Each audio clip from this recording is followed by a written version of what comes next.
दोस्तों, कुछ ही दिनों में राम और श्याम घुटनों और हाथों के बल बकैयां चल चलकर गोकुल में खेलने लगे। दोनों भाई अपने नन्हे नन्हे पांवों को गोकुल की कीचड़ में घसीटते हुए चलते थे। उस समय उनके पांव और कमर के घुंघरू रुनझुन बजने लगते। वह शब्द बड़ा भला मालूम पड़ता। वे दोनों स्वयं वह ध्वनि सुनकर खिल उठते। कभी कभी वे रास्ते चलते किसी अज्ञात व्यक्ति के पीछे हो लेते। फिर जब देखते कि यह तो कोई दूसरा है, तब झक से रह जाते और डरकर अपनी माताओं रोहिणी जी और यशोदा जी के पास लौट आते।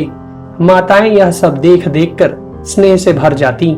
जब वे दोनों कीचड़ का अंगराग लगाकर लौटते, तब उनकी सुंदरता और भी बढ़ जाती थी। माताएं उन्हें आते ही दोनों हाथों से गोद में लेकर हृदय से लगा लेती और स्तनपान कराने लगती। जब वे दूध पीने लगते और बीच बीच में मुस्कुरा मुस्कुरा कर अपनी माताओं की ओर देखने लगते, तब वे उनकी मंद मंद मुस्कान, छोटी छोटी दंतुलियां और भोला भोला मुंह देखकर आनंद के समुद्र में डूबने उतराने लगती। जब राम और श्याम दोनों कुछ और बड़े हुए, तब व्रज में घर के बाहर ऐसी ऐसी बाल लीलाएं करने लगे जिन्हें गोपियां देखती ही रह जाती। जब वे किसी बैठे हुए बछड़े की पूंछ पकड़ लेते और बछड़े डरकर इधर उधर भागते, तब वे दोनों और भी जोर से पूंछ पकड़ लेते और बछड़े उन्हें घसीटते हुए दौड़ने लगते। गोपियां अपने घर का काम धंधा छोड़कर यही सब देखती रहती और हंसते हंसते लोटपोट होकर परम आनंद में मग्न हो जाती। कन्हैया और बलदाऊ दोनों ही बड़े चंचल और बड़े खिलाड़ी थे। वे कहीं हिरण, गाय आदि सींग वाले पशुओं के पास दौड़ जाते, तो कहीं धधकती हुई आग से खेलने के लिए कूद पड़ते।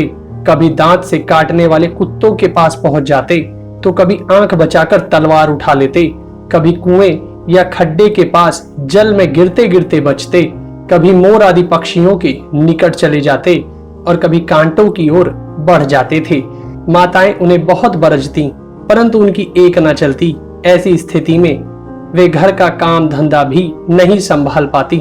उनका चित्त बच्चों को भय की वस्तुओं से बचाने की चिंता से अत्यंत व्याकुल रहता था।